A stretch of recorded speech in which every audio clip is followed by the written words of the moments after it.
Of course, Mother. I would never. And take your aunt's advice. She will tell you with whom to flirt and the gentleman who would make the best match for you. Very well, I said, although I was a bit shocked and also amused at the thought of flirting with someone because my aunt told me I should. And your cousin Algernon is your uncle's heir. You could hardly do better than him, so if he pays attention to you— Mother, no! Algernon? I know he is your cousin, and I've known him since we were babies. But people marry their cousins. You know that. There is nothing wrong with it. Yes, but— No, I cannot. Well, there are many other gentlemen in London in possession of large fortunes. Mother's smile faded as she grew serious again.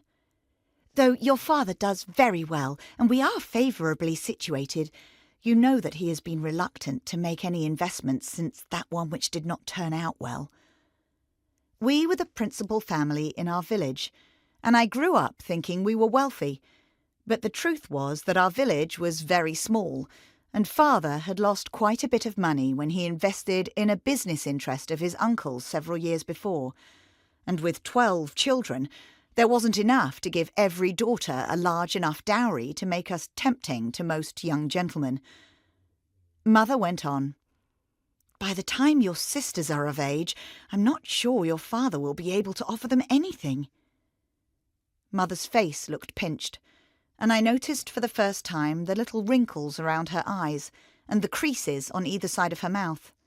I don't wish to upset you, and I know you shall do your best to make a good match in London, but I wanted you to know just how much use you could be to your family, your sisters in particular, if you were to marry well.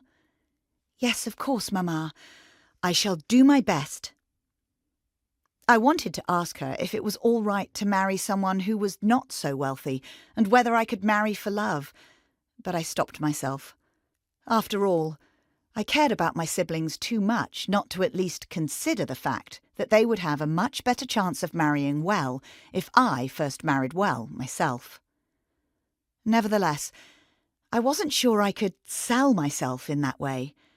Oh, I knew my mother would be horrified, as would every other member of good society, if I were to characterise marriage in terms of selling myself. After all, a lady was expected to marry as well as she could manage, to make the best match in terms of fortune and rank, and everyone would think more of her, not less. But I wanted a marriage of love and mutual respect, of romantic attachment and affection, as well as healthy, happy children.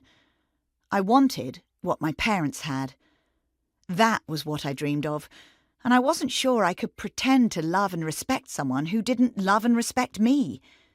Would I be able to sacrifice love in favour of wealth?